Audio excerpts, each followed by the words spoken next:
Hey team, welcome to episode 125 of Transition Talk, where we talk about dental transitions and how to navigate the sometimes messy path to practice ownership. Being persistent, learning from your trials and tribulations, and keeping your eyes on the big prize. All of these qualities make up the perfect recipe to a thriving practice owner. In this episode, I take a break and Charles invites a special guest to the podcast to discuss his ownership journey and how he's running a flourishing practice today. It has truly been a fun story to watch. This one is packed with nuggets of advice for both aspiring and current practice owners. Charles, take it away. Oh my gosh, what a great introduction, Christy. You are amazing. Man, I am blessed today to be with a very good-looking man to my right, the Dr. Friend Bechtel. This guy is a stud. Friend and I had a chance to meet all the way back in dental school, and it's so embarrassing. We worked out this morning. He actually stayed at my house, and the trainer said, "Charles, did you bring your son?" I was like, I know. "Oh my God." I was honored. 3 different guys are like, "Is that your son?" I was like, yeah, if I'm... Yeah, that's Daddy. Well, let's just be honest. We were cranking the same weight, and you're old enough to be my dad. Yes. Well, hey, I'm honored. The shout out that I was lifting the same weight as this guy here. So Dr. Friend Bechtel, we're just going to call him his friend because he is a friend. Graduated from dental school, as Christy said, in 21. A beautiful wife. He's got 2 beautiful boys with a little girl on the way. He is a driver. And what's amazing is we started this relationship early back in Kentucky. He was one of the early pioneers of the student dental business organization and just a part of that, and really saw a vision of putting business first and cultivating some of these young dental students from not just his school, but from around the country, and just to put a curriculum together. So I was a part of that early curriculum and still am. And so certainly a visionary guy that just says, hey, we've got to figure out the whole business side. But where this guy just blew me away was his clinical journey. And as you know, my light bulb, it doesn't go off immediately in life. I'm a little slow learner. And about a year ago, my light bulb was like, it was literally last year at the Hinman, where I'm giving a speech. It's like how to create a 3-day work week. And a couple hundred people show up. And so I'm like, I better put together a pretty good lecture. Yeah. I wrote it, but I didn't put it together. You know what I mean? Yeah. And so I better come up with something. And so when I really thought about it, it really came down to getting your clinical, like hourly and daily numbers up. Mm-hmm. And so when we spoke in our interview, when you called and said, hey, I didn't hire Kane Waters out of the gate, I'll let you tell the story about the NDP relationship. But when I interviewed you and listened to the numbers that you were hitting, I was blown away. I mean, I think we were like 5 minutes into the conversation, and I'm like, dude, I gotta have you on the podcast because your clinical journey is absolutely just incredible. So welcome to the podcast. I know that you have listened to many of the episodes as well. Why don't you start and tell our listeners just a little bit more about you, as well as just even your NDP relationship and how you kind of came to this journey to this point. Well, first of all, Charles, I'm honored to be on the podcast, yes, especially after listening to so many episodes and hearing you guys as a meager dental student, excited to get out into the real world. It's truly a dream come true to hit this full circle. So Thank you for having me. Like many stories, it starts way before the time where people see the changes, right? I always reference Jeff Bezos. I'm nowhere even compare. He is 20 million times more successful, right? But people see this instant, incredible rise to success of Jeff Bezos, and what they don't see are the decades of time he put in beforehand. Someone on our podcast, John Wesley was his name, said something that really stuck with me in dental school, and that was chance favors a prepared mind. Meaning, you don't get that promotion when you are ready for it. Like, give it to me and I will rise to the occasion. It's when you have put in the time and shown you prepared. When you want to own 10 practices, you need to be the leader that is capable of running 10 practices far before you get there, not grow to it once you have all that leadership and responsibility on your plate. So in dental school, I knew I wanted to own a practice. I knew that I wanted to be a business owner. I had a small business before dental school. I was a semi-second career into dental school. And so in dental school, I focused everything on, okay, how can I prepare myself today to be the owner tomorrow? Yep. And so, like most dental students, I had no money. And so what do we do to try and build those leadership skills when you don't have money? My thoughts were, hey, if you can lead people and motivate them without money, how much easier is it when you can write them a nice bonus check, when you're paying their salaries? Yeah. So it was all of a reverse engineering of, okay, what can I do now to set myself up in the future? And what can I do consistently now to set myself up? So you said, I'm going to be a business owner. What does that mean? Because I mean, most dental students with their $400,000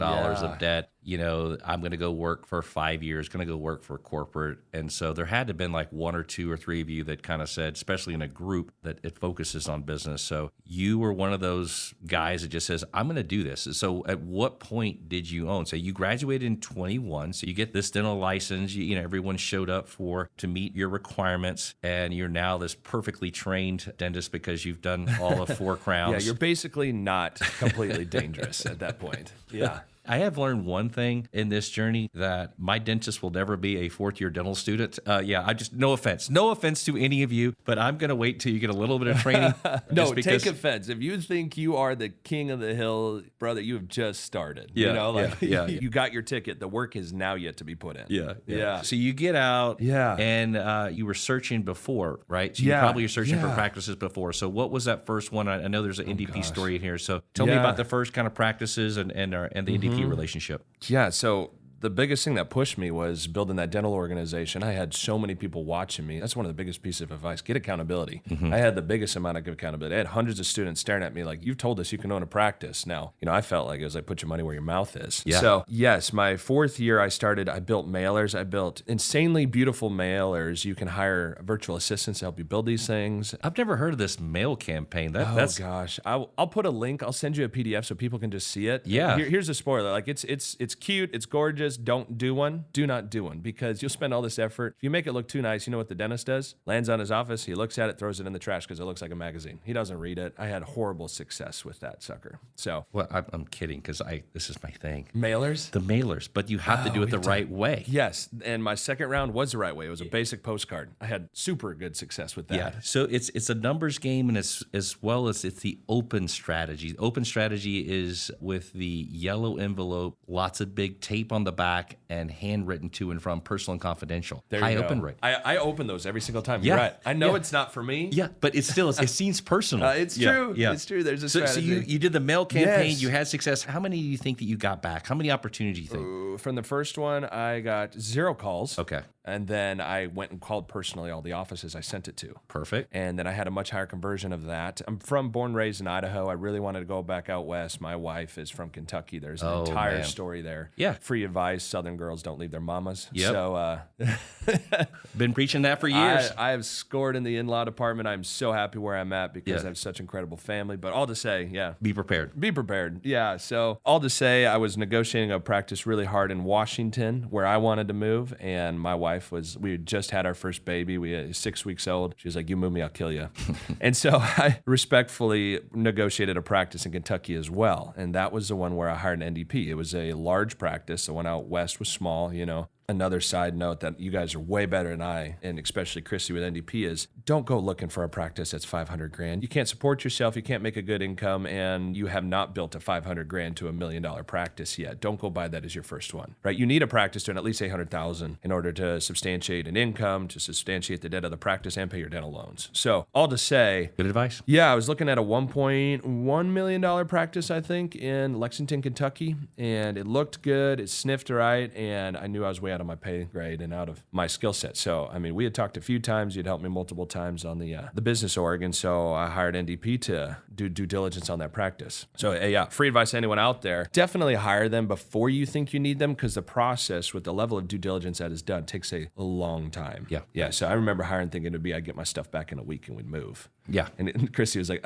"No, you're going to give me 3 weeks." Oh yeah. So 5 or 6, but okay. Okay. So we looked at this practice, but it didn't work out. Yeah. The pro formas, the level of detail, how many times we went back to the drawing board and recreated that was insane. It was beautiful. Right. It was an art. Great overhead. I remember this practice. It was cash flow. It was great.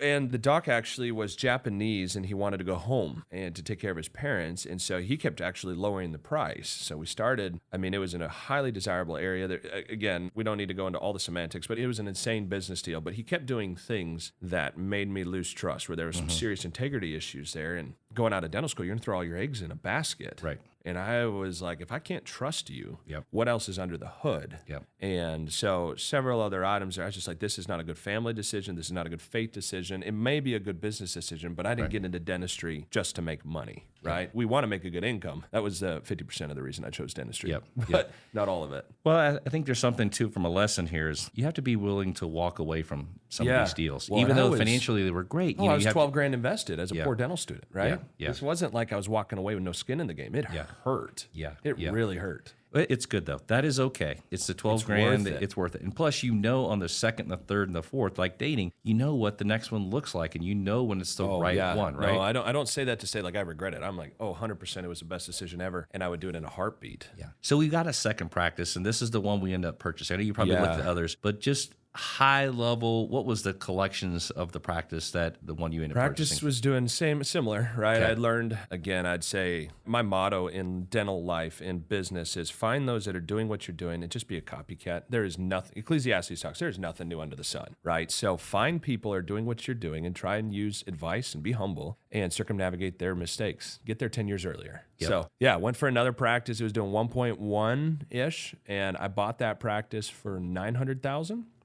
Perfect. And, I mean, it's a little high on the price, but the cash flow is good, and so it makes sense, right? Yeah, well, the key was it wasn't even the cash flow, right? So when looking at practices, there's so many intangibles. And as a new dental student, I knew I didn't know crap, right? So I wanted a dentist that was going to stay on and mentor me. So when you go through practices, part of your audit, which Christy taught me actually specifically, was do a chart audit, look at the dentistry, find out how much you're going to have to redo, because especially as docs get older, they're getting tired. They've watched things, right? They're not bad dentists, but they're looking at things, they're like, well, you know what? It doesn't look great, but I can watch that a few more years. The patient's been in my office 2 decades, and they got good. They're looking to go home. Yeah. They're not They don't looking to have fill debt. it. Yeah, they just They're- want to go home. It's 4 o'clock, and I don't want to like diagnose something else and stay a little bit later, you know? When you get there, like, I've learned quickly to have grace and not judge, meaning you don't know what happened in the chair that day. That's right. It could be a 4-service amalgam filling with a massive overhang, and you're like, what the crap did I just see? Yeah. So all to say, when I looked at this office, I couldn't find a single bit of work that was wrong. Oh, wow. So, again, talked to Christy. We talked about, okay, here's the provisions that you put in your contracts to make sure that that dentist is doing his own work over. Is he paying you? And we got to throw that piece out because I couldn't find anything. It was perfect dentistry. So I was like, okay, not only is this dentist good, he's going to stay. He's going to help me transition. It's a rural community. I learned again from listening to podcasts, live where you want and work where it makes money so you can live where you want versus Live where your wife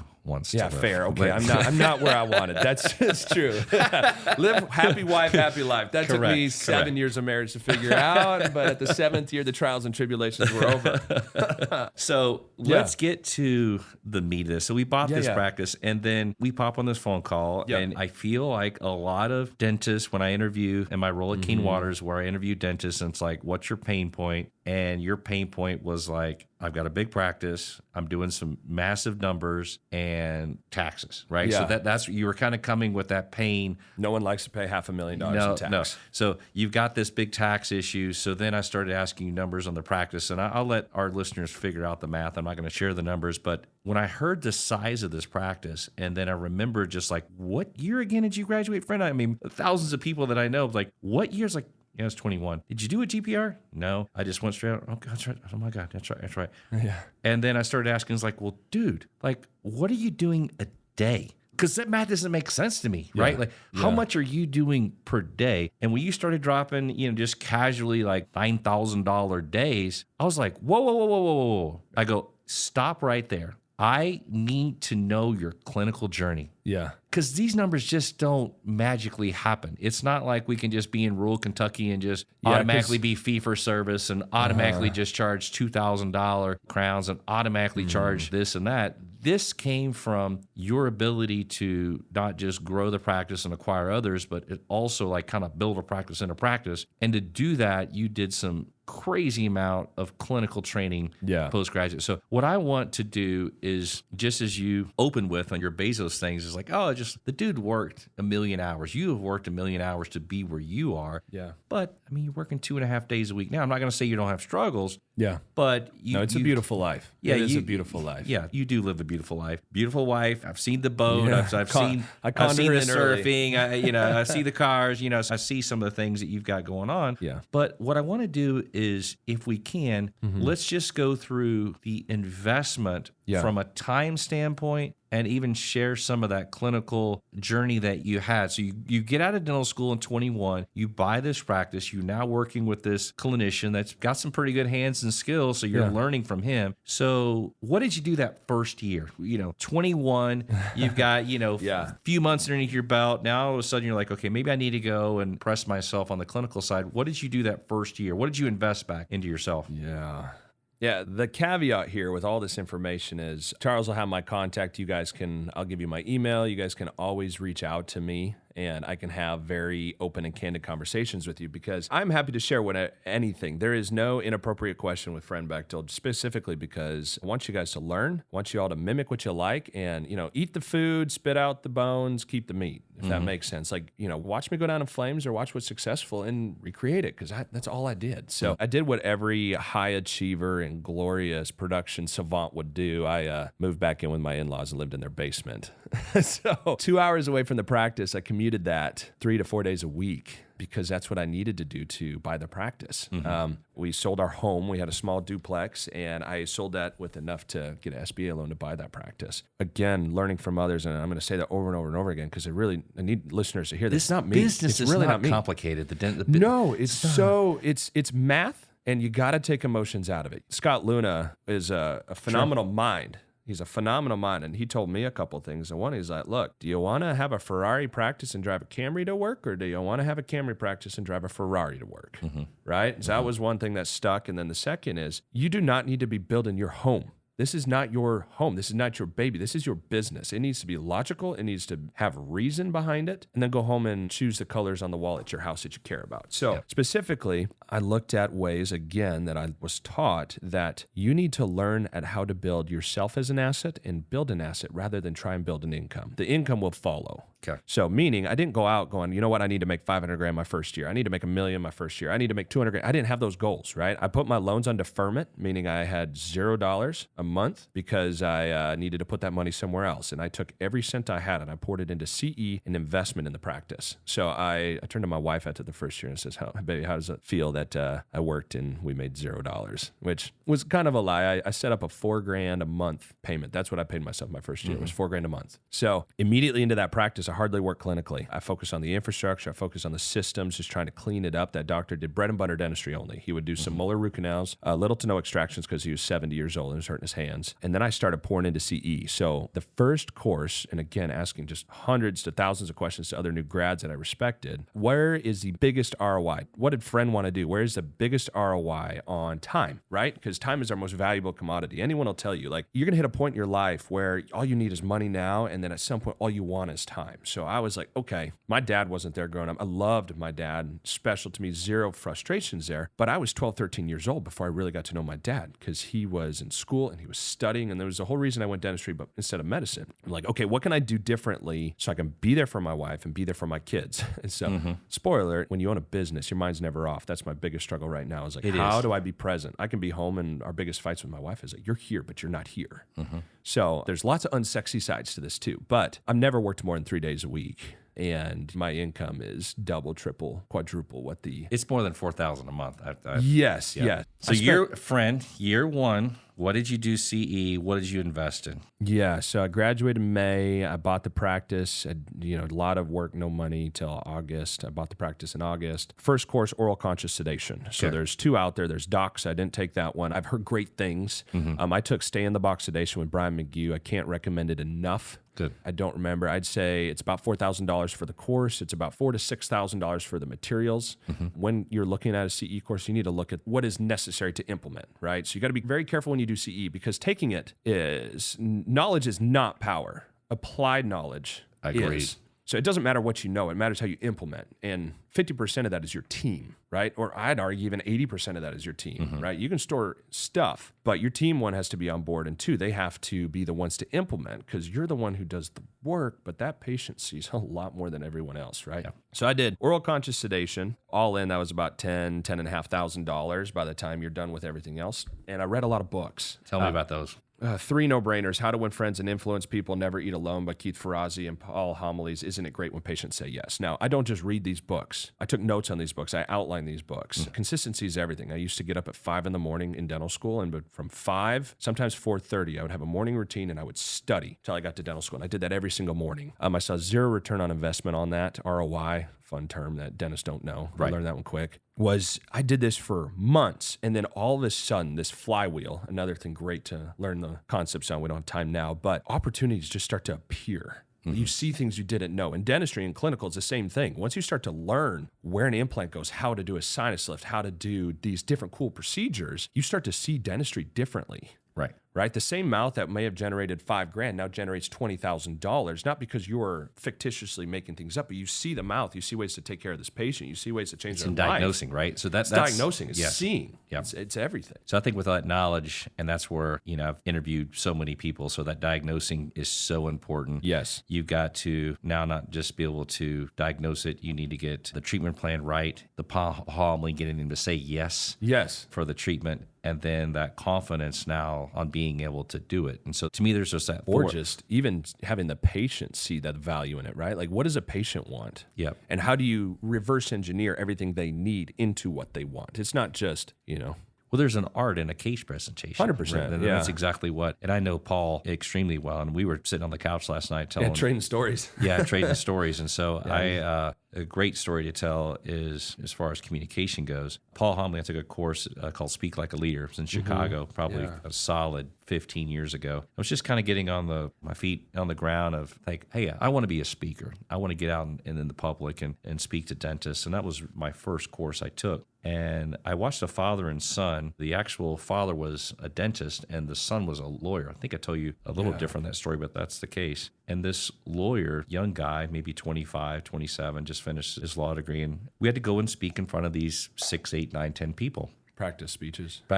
So you did one in the morning, one in the afternoon, and then one in the morning, afternoon the next day. The guy was a zero. It was so painful to watch. He was just shaking, couldn't get his words out. Evening was equal to the morning. To no improvement. Yeah, it was sad. Just so uncomfortable to see someone struggle just that felt bad much. for him. And then that night, Paul took him and the dad at the dinner. Maybe I'm sure the dad sprung for a good meal for Paul, I don't know. But at the end, this is literally 48 hours later, and you got to see this 27-year-old lawyer give a speech that brought every single attendee to tears. Wow. And to see the transformation and the confidence of that young man from literally 2 days of quote unquote diagnosing, quote unquote treatment planning, quote unquote case presentation that he was able to learn from a master like Paul is incredible. And that's the point of what I'm trying to make sure that this episode is about, is to surround yourself with those just great leaders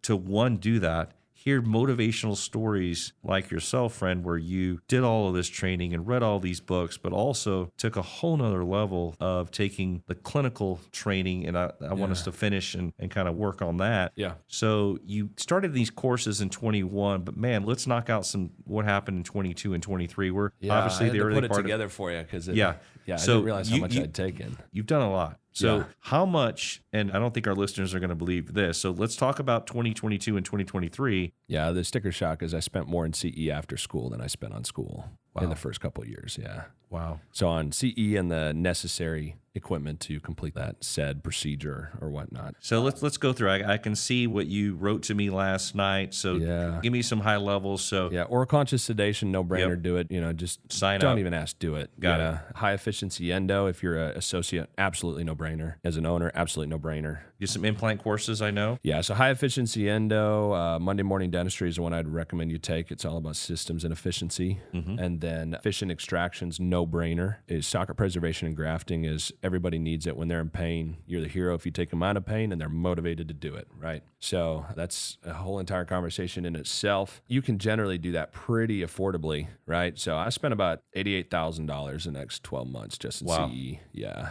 $100,000. And think about the time. Yeah. So that's where spent. I only worked 3 days or less a week. And then I was in school. My wife hated my guts because I was gone at least 1 weekend a month, if not full weeks. Yeah. So that was hard. It was really hard. You have to. We should interview her. You should. Yeah, You just get to the real see- story. Yeah. You get to see, Yeah. and then you're not done. So in 23, Another 100K. So, okay. Wow. Yeah. We're dropping some money here. Yeah. Obviously, you can't say the courses that you took that you regret, but obviously some of these bigger... Yeah, I don't regret a single course. I regret the good. lack of implementation. So Okay, that's good. 2023 is when my dad passed, and so I just fell completely off the wagon that year. So Yeah, that the can courses I took that year, I didn't implement. So Yeah. I've seen a return on investment Yeah. on those. Like, I mean, they've more than paid for themselves, but you don't have that 10x, 12x, 20x. It's amazing that what you learn, maybe you don't implement, it's just in the back of your brain. And then until that moment comes, it's like, oh yeah, I know that. Yeah. Mm-hmm. We were at the racetrack yesterday. Yeah. And we had a private coach, and the coach is teaching us about a lot of different things and turns and apexes and the pedal, Following lifting the line and lifting weight off and that, distribution. And so sometimes he just says the same thing over and over again. Takes a while for it to click, huh? Yeah, but when you're getting that turn at 100 plus miles an hour, it's like, oh, this is what I need to do. Yeah. And so it's kind of same in dental training as well. Is it's in the back of your mind, and you're just trying to figure out when to implement. It's the same thing too. It's like, okay, talking about it's one thing, implementing is another. Right. So you've been on this journey, bro, and that's how you get at this very early age of being out 4 years of dental school to be able to have multiple associates, multi-million-dollar practice, great overhead, tax problems, but you did it with a price. I mean, there's a price that you had to pay. There's a cost. Not just several $100,000, but there was a price that you paid In time. Yeah. Yeah. And it wasn't just courses, but it was being away from, I saw her. She's a beautiful wife. Yeah. I saw your I conned babies. her in early you before got, she knew better. yeah. You've got away from one boy, then two boys. And, but man, you got a building now that you own. Well, let me just ask this, because we spent a lot of time together the last 2 days. Yeah. What's keeping Friend up at night right now? What are you stressing about now? This is probably this, I want to be an owner, got this pressure. I built something, now it's amazing, and now I'm trying to push myself clinically, and I'm trying to go through all of this and work-life balance. What's keeping you up now? What is your stress level? It's a great question. Comparison is a thief of joy. So we talk about, when we put it on paper, there's some, to be honest, there's some cool things I've done. But when I lay awake at night, I feel like the minnow in the pond. I don't feel like even a bass. I feel like the minnow. And so, comparison is the thief of joy. It really robs you. So I'm working hard on it. I've eradicated pretty much all social media from my life just because it's not necessary, right? I have other people that manage those for me so that I don't have to be on it. It really comes down to when the dust settles, when the fire burns all the chaff away, what is left? And no one cares about your money. No one cares about the cool procedure you did. It's what impact did you make, right? So in dentistry, that's one thing. And then with my family, it's another. So it's, I love to be successful. I love to grow things. It's been a beautiful journey. Life's hard. Choose your hard. It's going to be hard no matter what you do. If you're an associate, owner, work for corporate, work in a partnership, it's going to be hard. What are some of from all this clinical training and journey that you've been on, what's the most just gratifying thing about all of that knowledge? What's the implementation? Is the patient? Is it the team? It's just it's cool that I'm able to do this. Yeah. It's twofold. It's changing someone's life. So in dentistry, an MOD composite, no one cares. The dentist doesn't care. The patient thinks that's all the dentist does. They don't care. They're mad that they're too sensitive. It's when you get to do these life-changing transformations. And we're not talking all on X, though that can be part of it, right? I don't do many of those. I do a lot of basic bread and butter dentistry, right? So it's when you get to change someone's confidence, when they show up and they're dating again, when they got that promotion, when they talk about the raise that they thought they deserved a year ago and it suddenly appeared in your mind, you're like, yeah, because I made you beautiful. You don't tell them that. You tell them they were beautiful from day one. Yep. Yeah, it's a lie they want to hear. But when they cry in your chair and then you're crying with them, when they get a smile, that is just... They can't believe it. Oh, they can't believe. You saw it. You know what you can do, but they don't see it. So I've been in that space where I've been to either on a mission trip or part of missions projects that are done here locally, and to be able to see a couple of people, older male, older female, just from poor neighborhoods, let's just call it that way. They're not put together, and to see just their happiness and joy. Yeah, sometimes it's just a denture. Yeah, like it's just something that simple. They're smile. pulling out a pain as well as just to be able to see teeth and be confident, and it's amazing. Just your role as a dentist is certainly something that I admire to be able to solve that. I see that a lot here at Kane Waters as a shameless plug when the client over years has come and they have this embracing relationship with their advisor. I know a lot of people. I know thousands of dentists. I get to motivate them and kind of push them on the way, but I don't get to hold and execute all of those decisions. You're playing the long game. You get to see the growth. It's the long game. So, friend, this has been awesome. We're going to close here, and you got about 90 seconds to tell the listener, 90 seconds. It's your elevator pitch. You've been out 4 years, you're an owner. What can you tell a class, the D4s, they're graduating, you get to come up and give your 90-second speech. What are you going to tell them? Oh, gosh. It's not prepared here. This is live. Reverse hitting you in the engineer. face. Yeah, I would just get up there and be very direct. Reverse engineer your why. Don't build out someone else's why. Find what really makes you tick. Because when the going gets hard, you're going to have to dig deep.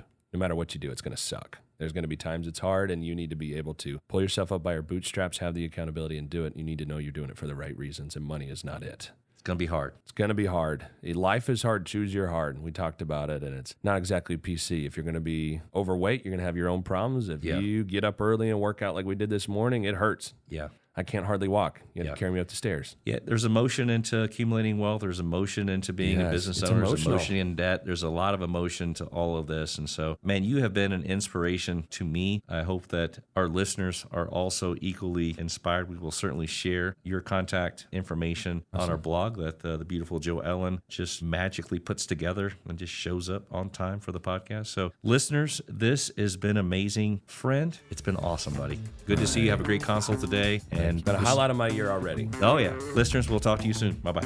Well, we sure love a good ownership story when we see one. Thank you, Charles, for leading the charge on this one. And thank you, Dr. Friend, for taking time away from your busy practice to join us on this episode. All right, team, that's all we have for today. Thanks for joining us on episode 125 of Transition Talk. And as always, make sure to share the transition love with those who may not know of us yet. And of course, subscribe wherever you listen to your podcast. Until next time.